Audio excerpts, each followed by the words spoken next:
Bonjour et bienvenue dans ce nouvel épisode des survivants du burn-out avec une voix un petit peu différente de d'habitude. Vous l'avez compris, un gros rhume est en train de m'attaquer violemment. Alors aujourd'hui, on va se poser des questions justement sur les vraies raisons de votre burn-out. On parlera des raisons qui sont habituellement décrites et puis je vous donnerai un petit peu mon avis réellement là-dessus. Vous êtes épuisé en permanence, vous avez l'impression que vous êtes incapable de récupérer malgré tout le repos que vous vous octroyez quand vous vous octroyez du repos. Si vous vous demandez si vous êtes peut-être en burn-out et comment vous en êtes arrivé là, alors écoutez bien cet épisode. Aujourd'hui, je vais vous expliquer les vraies raisons derrière votre épuisement. Le burn-out, c'est pas de votre faute. Ça, c'est la première chose à comprendre. C'est pas de votre faute. Il y a tout un phénomène d'environnement extérieur qui peut générer le burn-out chez vous. Maintenant, le burn-out, c'est de votre responsabilité. Ça fait une grosse différence, ça. C'est pas de ma faute. Il y a effectivement des choses qui ont été donnés dans mon enfance et qui ont pris leurs racines à cet endroit-là, qui ont explosé parce que mon environnement extérieur l'a fait exploser. Maintenant, je suis responsable de mon burn-out au sens où, et ça j'aime bien, si je suis responsable de quelque chose, ben, je peux peut-être agir dessus pour ne plus l'avoir. Ok? Il y a trois types de burn-out en réalité. Vous connaissez tous le burn-out professionnel. Le mot burn-out, d'ailleurs, au début, à l'origine, était uniquement employé pour une maladie associée au travail, d'accord? Aux responsabilités que vous pouvez avoir, à la surcharge de pression, à la surcharge qu'on vous met pour pouvoir avoir des résultats, du rythme, du chiffre, peu importe. Et puis, petit à petit, vous avez un burn-out parental. On s'est rendu compte qu'il y avait des gens qui avaient exactement les mêmes symptômes parce que leur enfant était particulièrement relou. Non, je déconne. Parce que, en fait, bah, ils se mettaient une même pression, en fait. Leurs enfants, il fallait tout le temps qu'ils soient les meilleurs pour leurs enfants. Ils s'oubliaient complètement pour leurs enfants. Ils avaient du mal à gérer le foyer. Ça les bouffait complètement. Et puis, vous avez un troisième burn-out. C'est un burn-out global. C'est un burn-out que je qualifierais à la fois de parental et de professionnel. C'est vraiment un mélange des deux qui va amplifier un petit peu le phénomène. Il y a plusieurs causes du burn-out. On a fait un sondage auprès de 50 000 personnes, des gens qui nous suivent. On leur a demandé un petit peu quelles étaient pour eux les causes du burn-out, quelles étaient les causes perçues par leur burn-out. Alors, la première chose qui revient tout le temps, c'est la surcharge. La surcharge de travail ou de responsabilité. Ça, c'est la première chose qu'ils nous disent. Ils nous disent, bah moi, tu vois, à un moment donné, il y avait trop de tâches, je me suis senti submergé, ou alors j'ai senti que j'avais pas assez de temps, je pouvais jamais faire de pause et à un moment donné, j'ai explosé, je savais plus me lever le matin. Par exemple, ça c'est le cas lorsque vous terminez vos journées et puis vous vous rendez compte qu'il vous reste toute une liste de choses à faire. Vous vous dites, je vais le faire demain, mais devinez ce qui se passe quand vous vous dites ça. Bah, le lendemain, ça décale encore plus votre journée. Donc, vous voyez, c'est pas terrible. Donc ça, la surcharge, c'est la première chose que les gens se disent. La deuxième chose, ils vont très souvent vous dire que il y avait une forme de pression constante, une pression constante de l'environnement extérieur. Vous savez, ils avaient l'impression en permanence qu'on était sur leur dos, voire même parfois, ils avaient l'impression que c'est eux qui se mettaient une pression constante pour pouvoir satisfaire les besoins des uns et des autres. C'est un petit peu comme s'ils avaient besoin en permanence de vouloir prouver leur valeur. C'est comme une forme d'insécurité qu'ils avaient au fond d'eux qui fait que bah, ils avaient besoin en permanence d'être valorisés à travers le regard ou le feedback de quelqu'un. C'est un petit peu comme si on se disait, je ne peux pas échouer, c'est pas possible, pas même une seule fois, sinon qu'est-ce qu'ils vont se dire les autres de moi? Vous voyez, ça c'est cette pression constante qu'on peut se mettre en rapport avec évidemment ce troisième facteur qui fait que les gens tombent en burn-out, qu'on appelle le perfectionnisme. Vouloir tout bien faire, vouloir tout contrôler, ne jamais être satisfait, notamment ne rien pouvoir déléguer parce qu'on se dit bah, je le ferai mieux que les autres. Donc ce perfectionnisme aussi, c'est une vraie cause du burn-out. Alors ce qu'on entend aussi souvent, c'est que donc il y a une pression, il y a eu du perfectionnisme, il y a eu une surcharge de travail. On entend souvent qu'il y a eu un manque de reconnaissance, un manque de soutien de la part de l'extérieur. Oui, ben, je comprends pas, j'ai beaucoup donné, j'ai beaucoup travaillé, puis la promotion, elle m'est passée sur le nez, personne ne me dit jamais que c'est bien, etc. Blam, je me suis effondré, j'étais en burn-out. C'est une vraie cause, perçue en tout cas par les personnes qui sont en burn-out. Ce manque de reconnaissance, avoir l'impression d'être seul à faire des efforts et que les efforts ne sont pas reconnus, bah, c'est violent. Vous avez l'impression de tout donner, mais personne bah, ne vous dit merci, n'a de la gratitude pour ce que vous fournissez comme effort. On entend aussi très souvent dans les causes du burn-out le gros déséquilibre entre la vie pro et la vie perso, hein. C'est un petit peu comme si le travail était omniprésent, on passait son temps à réfléchir au travail, même quand on n'est plus au bureau. Vous savez, c'est les gens qui, quand ils ferment la porte du bureau, bah, ils sont encore en train de penser à leur boulot, dans les transports, dans la voiture, ou même chez eux, hein, quand ils préparent leur repas du soir. Donc, ils ont beaucoup de mal à déconnecter. On comprend que le phénomène se soit fortement accentué pendant le confinement, les confinements successifs. Alors là, tout était le bazar. On confondait la table de cuisine avec le bureau, les gamins à côté. Bref, on n'arrivait plus du tout à cloisonner sa vie. Ce déséquilibre pro-perso, c'est vraiment une vraie cause du burn-out. Nous, on a, dans le Quick Change, creusé un petit peu plus ça pour se rendre compte qu'en fait, il faudrait être un peu plus précis. C'est pas tellement un déséquilibre pro-perso. On devrait dire un déséquilibre entre la vie professionnelle, la vie sociale, la vie de couple, la vie de famille et la vie personnelle. Vous voyez, on est un peu plus précis à cet endroit-là. Il y a aussi comme facteur qui est souvent dit, c'est l'environnement toxique. Vous savez, les conflits au travail, bah, on se prend ce stress sur nous, on se prend cette énergie, les relations compliquées, parfois avec les collègues, parfois avec les clients, parfois avec la hiérarchie. En permanence, on arrive au travail, la boule au ventre, ça génère du stress, ça, c'est pas terrible, cet environnement toxique. Et justement, le stress est très perçu par les personnes qui rentrent en burn-out, qui sont déclarées burn-out. Elles vont nous dire, bah moi, à un moment donné, j'ai eu trop de stress, quoi. J'ai eu l'impression qu'à un moment donné, je pouvais jamais récupérer, qu'il n'y avait jamais de pause, que j'avais toujours cette boule d'angoisse du matin au soir. Donc ça, c'est les causes en général qui vont nous être données. Et on voit que dans ces causes-là, il y a très souvent ce que j'appelle des facteurs extérieurs, des causes extérieures. Je pourrais en rajouter une, hein, c'est l'hyperconnectivité. Comme on est en permanence sur nos réseaux, sur notre téléphone, sur nos mails, on n'arrive jamais vraiment à se poser. Mais si vous me suivez depuis un petit moment, vous savez aussi qu'il y a des causes internes au burn-out qui prennent naissance dans votre enfance. J'ai appelé ça les drivers, notamment Sois parfait, Sois fort et Fais plaisir. Ces petits programmes inconscients qui vont grandir avec vous et qui fait qu'à l'âge adulte, bah, par exemple, le Fais plaisir fait que vous allez passer pardon, tout le monde avant vous, forcément, donc vous allez être épuisé. Vous avez le driver soit parfait, c'est typiquement le perfectionnisme, et vous avez le driver soit fort, très présent chez les burn-outés, qui est je ne dis rien, j'encaisse. Oui, bah à force de faire ça, t'encaisses, t'encaisses, ton corps il va craquer complètement.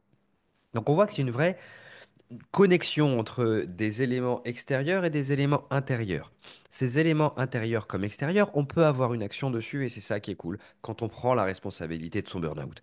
Quand on dit pas en permanence, c'est mon manager qui est méchant, mais peut-être quand on se dit, je ne sais pas poser des limites. Bah là, il y a des chances que, oui, effectivement, on puisse faire quelque chose contre son burn-out. Il y a des signes d'alarme que vous devez absolument prendre en compte. Malheureusement, si vous êtes en train de m'écouter, peut-être vous les avez ignorés, ces signes d'alarme. Le premier, c'est clairement la fatigue chronique. Vous êtes claqué du matin au soir, du soir au matin, et c'est pas pour ça que vous dormez bien. Les nuits d'un burn-outé peuvent être largement agitées parce que le cerveau continue à mouliner, à anticiper l'avenir, ressasser le passé. Bref, pas forcément terrible au niveau de la fatigue. La fatigue chronique, elle ne vient pas que du manque de sommeil, elle vient aussi d'un déséquilibre hormonal que vous avez quand vous êtes dans cet état de burn-out, de stress. Vous avez aussi, dans les signes très courants, de l'irritabilité, des sautes d'humeur. Vous passez très facilement pour quelqu'un de soupe au lait, hein, vous vous énervez assez rapidement pour rien. Bon, bah ça, c'est un signe assez classique. Et puis, ce qu'on va remarquer aussi, c'est une perte d'enthousiasme, une perte de motivation, hein, comme si tout devenait pesant, vous voyez, vous n'avez plus envie de rien du tout. Ça, c'est quelque chose qui arrive assez fréquemment. Dans les premiers symptômes, vous allez aussi avoir des troubles cognitifs, comme des pertes de concentration, des pertes de mémoire. Vous oubliez fréquemment les choses qu'on vous raconte ou les objets, par exemple. Là où ça commence à devenir un peu plus critique, c'est quand ça s'enlise et que là, on commence à avoir des douleurs physiques inexpliquées. Vous allez avoir des douleurs, ce qu'on appelle musculo-squelettiques, parce que, encore une fois, le bain hormonal dans lequel vous baignez, le bain hormonal de stress, va attaquer les tissus et commencer à créer des tensions musculaires, des troubles digestifs, des maux de tête. Quand c'est pas bien pire. Sur le long terme, c'est bien pire. Donc on fait gaffe à ça. Un dernier symptôme, c'est souvent un symptôme à bas bruit, un symptôme faible, et moi j'en parle très souvent dans la conférence que vous pouvez retrouver sous la vidéo ou dans la description du podcast, c'est l'isolement. Vous savez, quand on commence à être fatigué, saoulé par les uns, par les autres, on a envie de se replier sur soi et d'être un peu seul. Bon, bah ça, c'est un symptôme aussi que vous allez voir très rapidement. Le problème de ça, c'est que très souvent, vous serez les derniers à être au courant de votre burn-out. Pourquoi? Parce que en vous, vous avez justement ce petit programme inconscient, on en a parlé tout à l'heure, qu'on appelle le driver Sois fort, qui fait que vous encaissez des zones de souffrance, là où d'autres auraient arrêté avant vous, se seraient mis en pause. Bah vous, c'est normal en fait. Vous avez appris que ça, c'est une quantité de souffrance normale que vous pouvez encaisser. Donc, bah, vous avez comme ce mythe en vous qui se dit, le qui est je peux tenir encore un peu plus, je peux tenir encore un peu plus. Ouais, bah à force de se dire ça, on finit allongé dans son lit à plus pouvoir bouger. D'accord? Et puis il y a aussi autre chose, hein, c'est qu'on s'adapte progressivement au stress. Vous savez, c'est un petit peu comme si je vous mettais dans une baignoire et que j'augmentais progressivement la température de l'eau.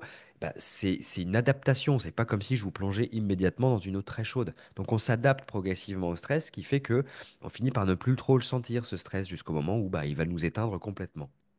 Et puis le problème, c'est que très souvent, dans ces avant burn-out déclarés, on pense illusoirement qu'on a du contrôle sur la situation. On pense que bah, je vais passer un petit peu de temps en vacances, ça ira mieux. Ou oui, oui, je sais, je devrais lever le pied, mais je le fais pas, d'accord? Donc j'ai une illusion du contrôle jusqu'au moment où je vais craquer complètement. Bon. On a fait le tableau un petit peu, les causes externes, les causes internes, c'est bien beau tout ça, mais qu'est-ce qu'on fait maintenant de tout ça, tonton Théo? Eh ben, je vais vous expliquer les premiers pas pour vous en sortir. La première chose à faire, et très souvent vous serez les derniers encore une fois, c'est reconnaître très clairement qu'il y a un problème et reconnaître que vous n'êtes pas faible. C'est pas grave hein, que si vous avez un burn-out, enfin, c'est pas grave. Vous n'êtes pas faible si vous avez un burn-out. C'est plutôt l'inverse. Vous êtes plutôt des gens très forts, encore une fois. C'est les gens forts qui sont en burn-out parce qu'ils résistent à ça. Si vous n'arrivez pas à prendre le recul, ça arrive très souvent, si vous n'arrivez pas à vous mettre en pause, demandez à quelqu'un de vous aider. Demandez à quelqu'un de proche, de confiance, de vous arrêter quand il le faut. Ça peut être un collègue qui vous dit, tiens, moi ce soir, je veux que tu m'envoies absolument un message pour me dire, j'arrête de travailler à 18 heures. Voilà, juste ça. Ça peut être, une fois j'avais eu un comme ça, un dirigeant de boîte d'une personne que j'avais accompagnée qui avait demandé donc à la collaboratrice que j'accompagnais de rendre son ordinateur de travail et son téléphone le soir en rentrant chez elle. Tout simplement pour lui éviter d'avoir à retravailler. Donc ça peut être pas mal. Le reste, il y a une séquence. Il y a clairement une séquence pour pouvoir se remettre du burn-out. C'est pas uniquement en traitant la partie psy qu'on apprend à gérer le burn-out. La partie psy, elle va être intéressante, notamment pour dégommer vos drivers. Il faudra aller travailler avec la partie inconsciente. Mais il y a aussi une énorme dose de formation que vous allez devoir avoir. Cette formation, ça va être la formation justement à poser des limites, estime de soi, confiance en soi, comment négocier, comment dire non, comment faire des demandes qui seront entendues. Donc vous ne me direz plus après, plus tard, j'ai été en manque de reconnaissance.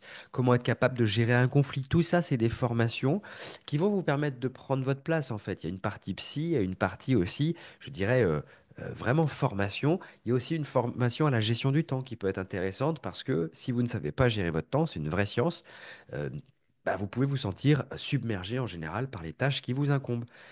Une autre formation qui peut être intéressante, c'est une formation à la délégation. C'est pas évident de déléguer. À chaque fois que je demande à quelqu'un s'il a déjà délégué, il me dit oui, oui, j'ai essayé, mais les résultats sont merdiques, donc je fais moi-même.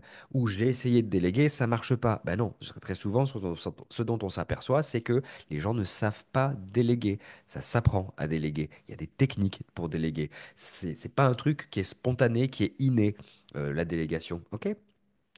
Donc, on a vu les causes du burn-out, on a vu qu'elles sont beaucoup plus, à mon sens, internes qu'externes. Si vous voulez, je vais vous donner une dernière métaphore. L'interne, vos drivers, bah, c'est le pétard, c'est la dynamite. L'externe, l'environnement de travail, votre manager relou, votre fils relou, c'est la flamme qu'on approche de ce pétard. D'accord? Donc, il y a des gens qui me disent, moi je vais changer de travail, je me sentirai mieux. Oui, bah ça c'est bien, mais tu peux pas changer de gamin. Donc déjà, on voit que la solution, elle est moyenne. Et puis très souvent, quand tu changes de boulot, le problème c'est que tu es toujours le pétard. Donc il suffit qu'à un moment donné, il y a un changement de management pour que tu replonges en burn-out parce que t'as pas résolu le problème. Tu l'as juste déplacé. T'as compris le truc? Bon, ok, super. Donc encore une fois, à retenir ici aujourd'hui, c'est que le burn-out, c'est pas une faiblesse. C'est une accumulation de stress, une maladie physiologique avant d'être une maladie psychologique. Il y a plusieurs causes qui vont se combiner. Il y a des signaux qui apparaissent bien avant que tu aies le symptôme de la prise qui se débranche, c'est-à-dire bien avant que tu te retrouves cloué au lit sans pouvoir bouger. On en a parlé. Les symptômes à bas bruit, je t'invite vraiment à y prêter attention à ça. Des solutions existent, mais la première chose à faire, c'est de prendre conscience qu'il y a un problème. Parce que tant que tu n'as pas pris conscience qu'il y a un problème, tant que tu valorises pas ta santé et puis le reste de ta vie, on pourra te dire ce qu'on voudra, ça ne changera pas. C'est pour ça aussi parfois, paradoxalement, que le burn-out parfois est une bénédiction. Pourquoi? Parce que quand tu es en burn-out, peut-être qu'à ce moment-là, tu vas commencer à te dire, ah ouais, ma santé, elle a un prix. Ah ouais, effectivement, si je continue dans la même direction, je vais droit dans le mur, tu vois. Donc parfois, peut-être que, effectivement, c'est ce qu'on appelle un mal pour un bien. J'espère que cet épisode t'a plu. Comme d'habitude, envoie des likes, abonne-toi, partage au maximum ce contenu. C'est super important pour le référencement. Tu connais quelqu'un autour de toi qui va adorer ce contenu, donc partage-lui. Et puis, évidemment, moi je te retrouve très bientôt dans un prochain épisode. Ciao.